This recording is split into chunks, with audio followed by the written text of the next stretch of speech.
I have officially finished my game's very first milestone by adding in 17 different machines, and with that, I've also finally given the Greek gods some kind of use. But before I get into that, let's get you up to speed. This is my game Skies of Aevium, a 2D survival animation game with Greek mythology. You've challenged Zeus to a bet to make a better world, and now you gotta prove yourself. So you collect resources, craft items, complete quests, and automate basically anything. In the last devlog, I added a crafting menu and quests, basically adding a loop to the game, but in this devlog, I'm going to be adding the one thing I am most excited about. Machines. I hope it's in big letters behind me, otherwise it'd be very awkward. In modded Minecraft, one of the main inspirations for this game, I've always loved being able to automate the most basic things. Want to smelt item using coal and a furnace? Sure, go ahead.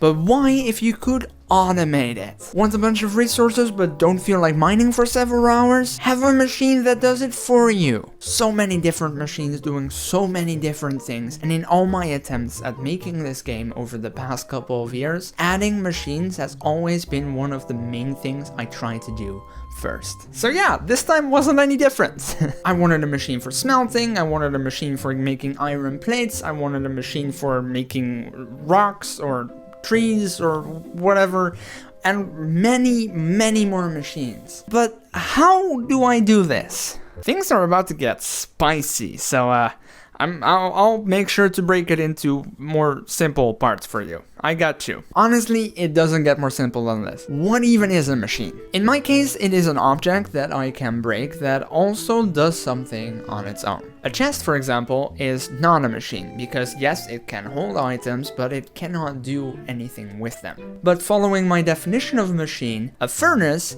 is a machine, because yes, it takes items as an input, but it also then turns those items into different items. And this here is a collector, and it's also a machine. But these are two different types of machines that each can have several different amounts of machines again. And I want to somehow find a way to make this as simple as possible for myself, that no matter what, I do not code the logic for something more than once. So that if I have a regular furnace and an electric furnace, they do not run the same code through different scripts.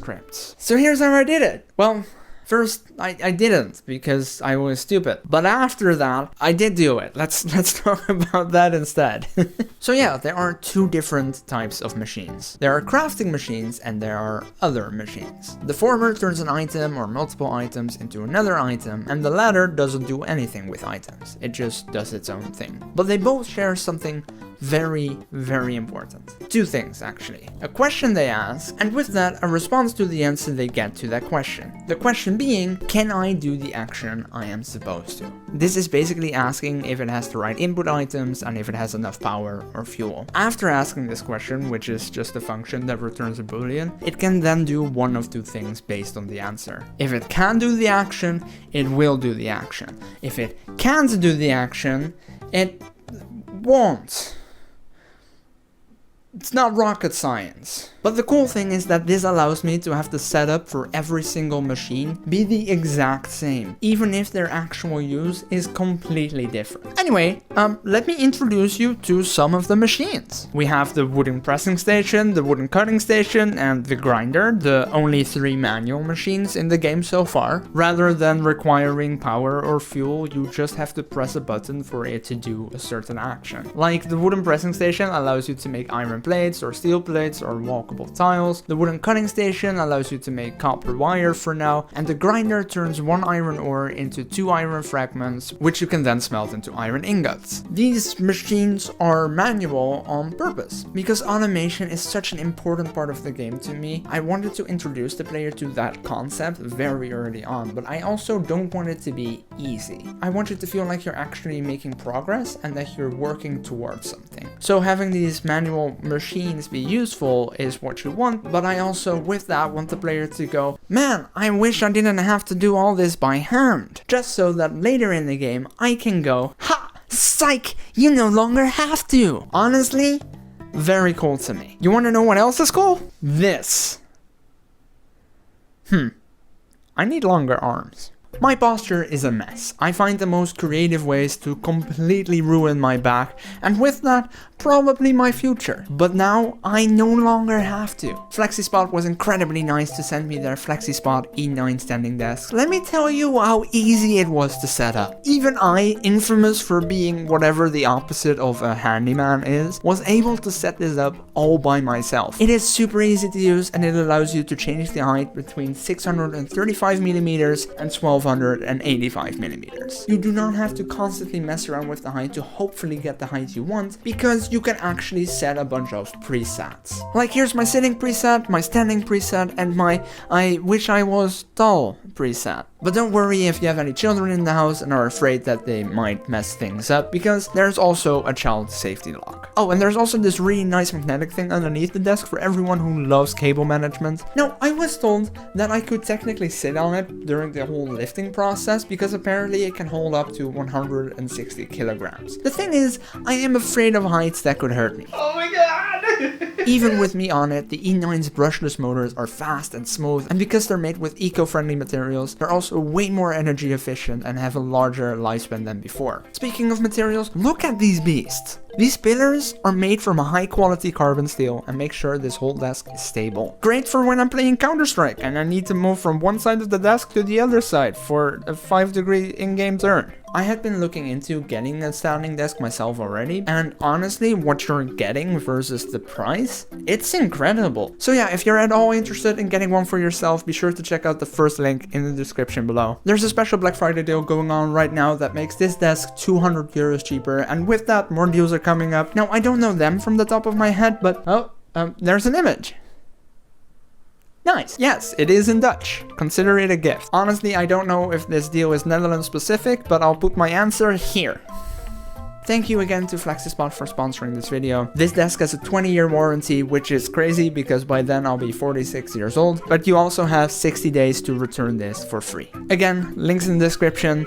Let's go back to the machines. Besides the 3 manual machines, I also obviously have the furnace, which you already know. And then there's the electric furnace, the pressing station, which does the exact same as the manual one, but uses power. And then there's the lathe, which is the automatic version of the wooden cutting station. I also got the extractor, which doesn't really do anything right now apart from extracting tree sap from wooden logs. There's also the compressor, which actually has no use right now. And of course, one of my favorite machines, the pulverizer, which is basically the powered version of the grinder, turning one ore into multiple fragments so you can smelt that. It's super efficient and it makes mining so much better. But that is 10 machines, which is not exactly the 17 that I said I added. So let's talk more about the ones that I really like. Like the collector, which I already briefly mentioned before. It picks up any dropped items within a certain range. Super useful when other machines decide to just drop stuff. But even cooler, something like the auto crafter, which does exactly what it advertises. No more walking to the crafting bench for the gazillionth time just because you need a few sticks. You just select the recipe of something to craft with this first tier of the auto crafter, allowing up to 2 input items, and then it crafts another item when given the right input. Very cool. But now there are 2 more machines that I am very excited to talk about because they're possibly 2 of my favorite machines. The Nature Accelerator and the Quarry. In the game, stuff like trees or rocks and such only grow on specific tiles like grass or stone. You have to eventually make those yourself because there's only a limited amount of them, and especially early on, you can't. So you'll be spending some time waiting for new objects to spawn, and you then pray that you get a new tree and not another copper rock, because copper is great, but it's also the one thing you're not using a bunch of as of now. The Nature Accelerator, however, takes an area and just spawns things in there, hopefully making that entire waiting process way less annoying. But because that's definitely further in the game, I also made it so you can automatically mine those objects spawned by the Nature Accelerator by using the Quarry, which does the exact opposite, really.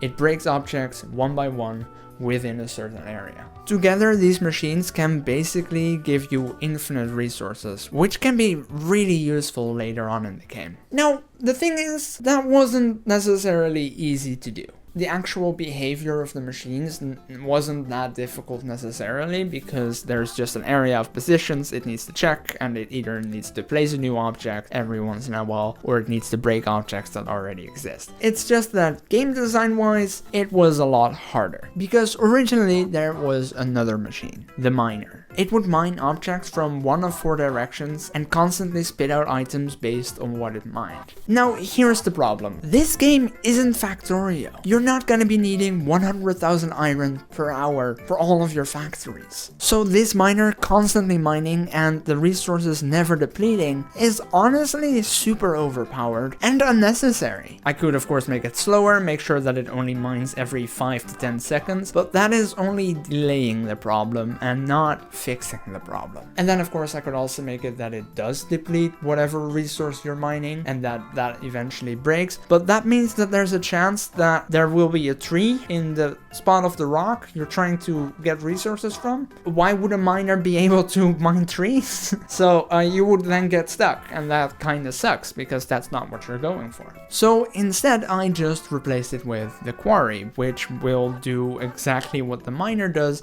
except within a certain area, and it breaks it just like how you would if you were to mine the objects yourself. But in combination with the nature accelerator, it's already way better than the miner, and it feels like you're actually able to still get infinite resources. It's just nowhere near as unbalanced. Isn't that awesome? Now, I've thrown around the word power here and there a bit, and in case you're wondering, I wasn't quite talking about the He-Man power, although that too would be very, very cool. But no, instead I am talking about electricity. My machines need some kind of power to be able to do the cool things that I just told you about. So, I made power generators.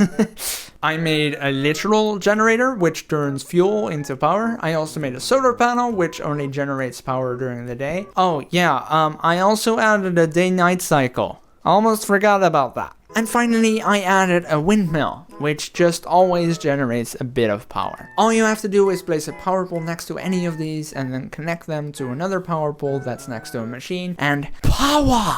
The power system is a little broken sometimes and a little inconsistent, and I'm also not quite happy with the idea of power poles anymore, because I'm leaning more towards using cables like in modded Minecraft. But it's just so cool that all of this it works. I can have factories in my game now. That's the one thing I've always wanted. And with the story of you having to prove yourself to Zeus, all the other gods, or at least the Olympian gods, are gonna try to help you by giving you like a quest line you can follow, like a guidance. And thus, all these machines right here are part of this guy's quest line. Everyone say hi to Hephaestus. He's literally a god, so like, be good. But yeah, all these machines being part of his questline actually makes sense because he makes things.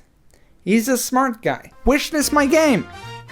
Or else he'll maybe like throw hammers at you, I don't know. My game Steam page is live and you can wishlist it right now. It is completely free and it takes like 2 seconds to do so. But if you're interested in giving the game a try, you can. You can get early access by supporting me through Patreon. On one of the tiers you can get access to monthly builds, and on another you can get even more frequent builds and a Steam key that will never ever be taken away from you. Obviously not required, but if you're just itching to play this game, you can, and you'll be able to forever continue playing it. I'm not taking that away from you. So thank you for considering. Now, with all those machines and the questline out of the way, there are a few more tiny changes to talk about. Like how gods now also have another use. You can interact with them, and while they will have several options when you do so in the future, for now it'll just open a shop with a bunch of items relevant to this god. Like in the case of Hephaestus,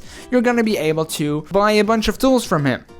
Because people won't stop complaining about the tools. I know they're wooden tools, I know they're weak. Now you can buy new ones. Please stop showing up at my door to ask about it. But with that I've also added a gold system, or actually a drachme system, I guess. You can get drachme from completing quests, and while all the values are obviously still insanely unbalanced, it allows for a bunch of systems to just work together like an actual game. Anyway, that is it for this devlog and for this milestone. It was a big big milestone, but one I was so excited about, and I'm very happy to have finally finished it. I am also super excited for the next milestone, because while it's gonna be huge and it's gonna be difficult, it's also gonna be super exciting, because I'm going to be making the Underworld. Hades is so not ready to meet me. But yeah, thanks again to FlexiSpot for sponsoring this video. Go check the link in the description below. There's a special Black Friday sale going on right now. Go check it out.